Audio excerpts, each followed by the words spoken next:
Good morning. পূর্বাজ লাইফস্টাইলে সবাইকে স্বাগত জানাচ্ছি। আশা করি সকলে ভালো আছেন। তো আজকে হচ্ছে গিয়ে বুধবার আর এখন বাজে হচ্ছে 10:40। তো জলখাবার টাবার খাওয়া হয়ে গেছে। আজকে একটু সুজি বানিয়ে খেয়ে নিয়েছি। যিশু তো তাড়াতাড়ি করে চেম্বারে বেরিয়ে গেল। বললাম যে একটুখানি ছানা আর মিষ্টি খেয়ে যা, বলে মা এসে খাবো। এখন ও ওই রকমই, আমার ছেলেটা না ওই রকমই, বলেছি না আপনাদের, কোনো কাজ থাকুক, কোনো পরীক্ষা থাকুক বা কোনো কোথাও যাওয়ার থাকুক, ও খেতে চায় না, বলে আমি খালি পেটেই ভালো থাকি, আমি এসে ধীরে সুস্থে খাবো। তা বেরিয়ে তো গেছে অনেকক্ষণ, প্রায় 1-1.5 ঘন্টা হলো। কাজ আছে, শেষ করে আসবে হয়তো। যাই হোক, আর সকালবেলায় ডাক্তার সাহেব গিয়ে আনাজ বাজার টাজার করে দিয়ে গেছে, দিয়ে আবার সে বেরিয়ে গেছে তার কাজে।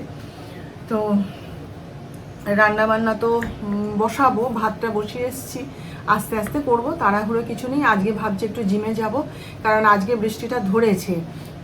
তো বলছে দিনে দিনে যাও, দিনে দিনে চলে আসবে তাড়াতাড়ি। আর দেখুন ওই যে জানলায় নেটটা দিয়েছে, জানলায় নেটগুলো দিয়ে দিতে না কি শান্তি লাগছে গো। প্রতিটা ঘর একদম জানলা সমস্ত খুলে রাখতে পারছি, আলো যেটুকু ঢুকছে ঢুকছে, বাতাস তো ঢুকছে একটুখানি, মানে প্রাণ ভরে নিঃশ্বাস নিতে পারছি যেন। এই যে দেখুন জানলাটা দিয়ে কি সুন্দর হাওয়া আসছে। আমি সেই ঠাকুর ঘর থেকে শুরু করে সমস্ত ঘরের জানলা মানে নিশ্চিন্তে খুলে রাখতে পারছি জানেন। আর কোনো ভয়ও নেই, টেনশনও নেই, মাছ দুধ সব টেবিলে পড়ে থাকছে, মানে শান্তি বাবা। আমার যে কী শান্তি না, আমি যত এবার বারান্দায় ঢোকো সাপ, যেখানে ঢোকো সাপ, যা ইচ্ছা করো, আমার ঘর তো আমি নিশ্চিন্ত, দরজা লাগিয়ে দেবো, জানলা খুলে রাখবো, শান্তি।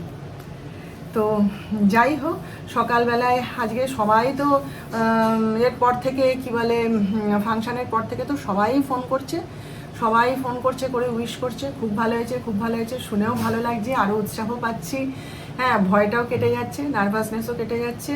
আজকে এই একটু আগে আপনাদের সঙ্গে কথা বলার আগে আমাদের যিনি কালচারাল সেক্রেটারি শান্তনাদি, তিনি ফোন করেছিলেন, করে তিনিও উইশ করলেন। আমি বলো না গো, সত্যি করে গানটা কি ভালো হয়েছে, পেরেছি, তাল কাটেনি তো? বলে না না পূর্বা, খুব সুন্দর হয়েছে, খুব ভালো লেগেছে।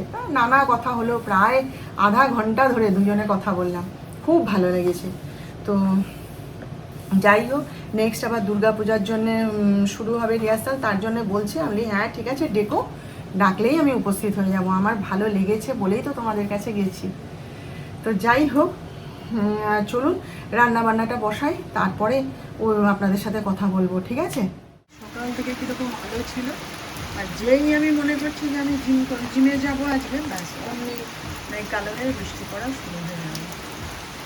এইগুলো না বিরক্ত লাগে বলতে, এই একটানা বৃষ্টি ভাল লাগে না, কোথাও বেরোনো যায় না, কিছু করা যায় না, এরকম ভাল লাগে না। কালকে বেশ ছিল, ধরন ছিল, তখন বারণ করে গেল বলে যাইনি। আবার দেখুন আজকে মন করেছে, আজকে যোগা ক্লাসটা আছে, যাবো বলে ব্যাস শুরু হয়ে গেল। কি জানি সামনে কিনা। আমি কালকের ভিডিওটা পোস্ট করেছি, আর আপনারা দেখে আমার এত প্রশংসা করছেন, এত সুন্দর সুন্দর কমেন্ট করছেন, আমার ভীষণ ভালো লাগছে জানেন তো। আমি বলতে পারেন মানে আরও বেশি করে উৎসাহিত হচ্ছি, অনুপ্রাণিত হচ্ছি। যেদিনকে অনুষ্ঠান হলো সেই তার পরদিন সকাল থেকে জনে জনে ফোন করছে আমাকে, জনে জনে ফোন করছে এবং প্রশংসা করছে। আমি তাদের আবার জিজ্ঞেস করছি, বলো না গো সত্যি করে গানটা কি ভালো হয়েছে? বলছে না গো, মিথ্যা কথা এতটুকু বলছি না, সত্যিই ভালো হয়েছে গানটা। আমি তাল কাটেনি তো? বলে না না, কোথাও তাল কাটেনি।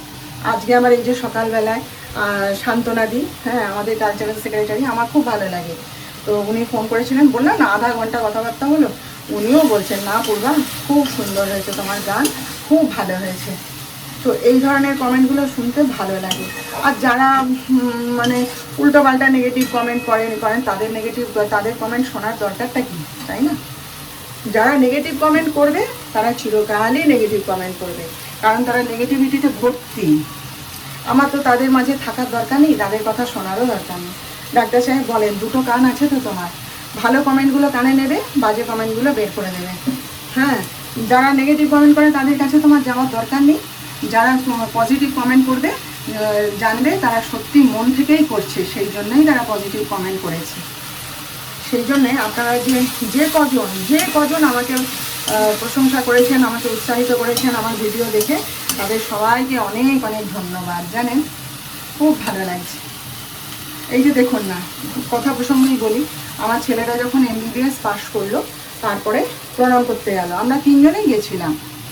তো যখন প্রণাম করলো আমার ছেলেটা, হ্যাঁ, তখন আমার ছেলেকে বলছে, আশীর্বাদ করার বদলে আমার ছেলেকে বলছে 2 পয়সার MBBS, ও তো রাস্তায় দাঁড়ালেই কিনতে পাওয়া যায়।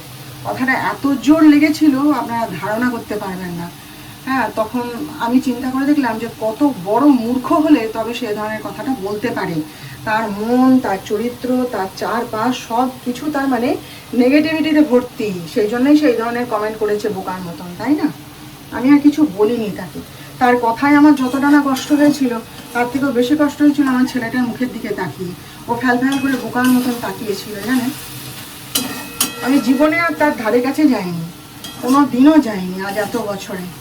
হ্যাঁ, আমার দরকার নেই তো সে সমস্ত মানুষের, বরং আমার আপনাদের মতন মানুষকে দরকার, যারা আমাকে উৎসাহিত করছেন এগিয়ে যেতে। এই যে যখন ভিডিও করতে পারছি না তখন আপনারাই আমাকে বলেছেন মন খারাপ করো না, এগিয়ে যাও, ঠিক পারবে। হ্যাঁ, তো এই যে উৎসাহটা দেওয়া জীবনে, এই যে অনুপ্রাণিত করা, এটাই তো বেশি দরকার, তাই না? আমি পারলাম কি না পারলাম সেটা তো আমার ব্যাপার, আমি চেষ্টা করবো, কিন্তু এই যে পাশে দাঁড়ানো, উৎসাহিত করা, অনুপ্রাণিত করা, এটা সব থেকে বেশি দরকার, তাই না বলুন? সেই জন্যে কথাটা আমি বললাম যে আপনাদের কমেন্টগুলো আমার এত ভালো লাগছে যে নেক্সট প্রোগ্রামে হয়তো আমি আরও ভালো করতে পারবো, উন্নতি করতে পারবো। কী কী রান্না করেছি দেখাই। উচ্ছে সেদ্ধ, এই যেখানে মাছের ঝোল, পাঁপড় ভাজা করেছি, আর এই যে মুগের ডাল, আর এই যে ছানার বড়া করেছি, এগুলো এখনও ঝোলে ডুবাইনি। এই যে এখানে আলাদা করে ঝোল করে রেখেছি, একটু ঠান্ডা হলে তারপর ডুবিয়ে দেবো, নইলে পুরো ঘেটে যাবে, জানেন। আর এই যে কলমি শাক ভাজা। ব্যাস, দেখি যিশু খাবে কিনা, তাহলে খাওয়া দাওয়া সেরে। অনেক দিন বাদে আমার গোপালকে আবার ঠিক করে, মানে ঠিক সময় যখন ওকে আমি শয়ন দিতাম আর কি, সেই তখন ওকে শয়ন দিলাম। এই যে এতদিন তো একবারে সেই 5টা, 5:30টার সময় সন্ধ্যা দিয়ে দৌড় মারতাম 6টার সময় না। ডাক্তার সাহেব বলছেন ভালোই হয়েছে, বৃষ্টি হয়েছে, কদিন একটু থিতু হয়ে নাও, তারপরে আবার জিমে যাবে। এই যে দেখুন, অনেক দিন এই ঠাকুরের কাছে বসে আপনাদের দেখাতে পারিনি। এই মাত্রই সন্ধ্যা দিলাম, এই যে প্রদীপ নিভলো এখনই, জল মিষ্টি দিয়ে খাইয়ে শয়ন দিয়ে দিয়েছি ঠাকুরকে। বাজে এখন হচ্ছে 8টা, আর বাইরে তো বৃষ্টিতে ভাসিয়ে দিচ্ছে একদম। আজকে তো ভাবলাম জিমে যাব, এত করলাম, কিন্তু আজকেও যেতে পারলাম না। এমন বৃষ্টি ঠিক সেই সময়টাতেই শুরু হলো না যে আর মানে যেতেই পারলাম না ওখান দিয়ে। তাই আমার বন্ধুদের ফোন করেছিলাম যে তোরা কি যাবি, তাহলে বল, যেভাবে হোক যাচ্ছি। বলে না না, আজকে বেরোস না, একবারে কালকে বৃষ্টি থামলে আমরা সবাই মিলে যাব, তুইও যাস। আমি তাই ভালো। আর আজকে জিমে গিয়ে লাভও হতো না, এত বৃষ্টি, এর মধ্যে মাস্টারও আসতো না, কিছুই হতো না, কেউ আসতোও না। ওই রকম বৃষ্টি হলে না ভালো লাগে না, একঘেয়ে একটানা হয়েই চলেছে সেই সোমবার থেকে। ওই রকম বৃষ্টি ভালো লাগে না। আর তমলুকে আমি বললাম না, তমলুকে বৃষ্টি হলে আর বন্ধ হবে না, হতে চায় না তো হতেই চায় না, এবার শুরু হলো যদি আর থামতে চায় না। আর রাস্তাঘাট কি অবস্থা! ডাক্তার সাহেবকে জিজ্ঞেস করলাম, যিশুও গেছিলো নার্সিংহোমে, যিশুকেও জিজ্ঞেস করলাম যে আরে আমাদের পাড়ার রাস্তাঘাট কি ঠিক হয়েছে? বলছে না না, সে একদম সমস্ত ভেঙে, ঢালের উপর দিয়ে সমস্ত ভেঙে, রাস্তা দিয়ে আর দাঁড়ানোর জায়গা নেই, এমন করে দিয়েছে। এবার ওই গোস্বামী পাড়া দিয়ে নয় মালিজঙ্গল পাড়া দিয়ে অত ঘুরে ঘুরে দূর। ডাক্তার সাহেব বলেন বাদ দাও, কিছুদিন তুমি এখন ঘরে একটুখানি কটা দিন রেস্ট নাও, রেস্টেরও তো দরকার, একসাথে অনেকখানি খাটুনি খেটে ফেলেছো, একটুখানি বিশ্রাম নাও, রোদ উঠুক, তারপরে আবার যাবে ঘর থেকে। তো ঠিক আছে, এবার কি বলুন তো, ঘরে বসে থাকলে, কাজের মধ্যে থাকি ভালো থাকি, আর ঘরে বসে থাকলে না খালি ঘুম পাই, জানেন। খালি মনে হয় বিছানাটা দেখে একটু শুয়ে পড়ি, ঘুমিয়ে নিই। আজকে দুপুরবেলাতেই তো যাব না বলতে, তারপরে তুমুল বৃষ্টি হচ্ছে, আমি থাকবে বলে যা শুয়েছি মোবাইলটা নিয়ে দেখতে দেখতে কখন চোখ লেগে এসছে, ঘুমিয়ে পড়েছি। যাই হোক, কণা তো যায় বৃষ্টির মধ্যে হলেও রান্নাটা করে দিয়ে গেল, এই শান্তি। হ্যাঁ, ওর অ্যাবসেন্ট নেই, ও ঠিক নিজের বিশেষ কাজ না হলে না ও ঠিক কাজটা করে দিয়েই যায়। আর একটু চা খাই, আর কি করব, বসে বসে একটু চা তো খাই। বাইরে তো অঝড় ধারে ঝরে পড়ছে, ডাক্তার সাহেব তো গেলেন আবার রিহার্সালে, তাদের আবার রিহার্সাল শুরু হয়েছে নাটকে, সেখানে সে গেল আবার। আর কি করব, ঘরে বসে চুপ করে বসে থাকতে এখন আর ভাল লাগে না, এখন কাজের মধ্যে থাকতেই ভালো লাগে, জানেন। জিমটা আজকে গেলে হতো, মাঝখানে কটা দিন গ্যাপ পড়ে গেল তো, একটু গেলে হতো, দেখি কালকে এখন কি হয়, সবাই তো বলছে কাল বৃষ্টি থেমে যাবে, দেখা যাক। এই যে দেখুন আজকে ঘুগনি বানানো হয়েছে, আর আলু দিইনি, এমনিই বানিয়ে দিয়েছে। আর আজকে ওই জন্য ঘুগনি হয়েছে বলে সবাই আজকে মুড়ি খাবে, কেউ আর আজকে রুটি খাবে না। ডাক্তার সাহেবও আগের দিন বলছিলেন যে যদি ঘুগনি করো তাহলে রুটি করো না, ভালো লাগে না খেতে, মুড়ি বানিও। তো এই জন্য জিজ্ঞেস করে নিলাম যে তুমি কি রুটি খাবে? আর এই 5:30টার সময় এসে ভাত খেলো জানেন। তাহলে এই যে ঘুগনি করে দিয়েছি, ওদের জন্য আর রুটি হয়নি।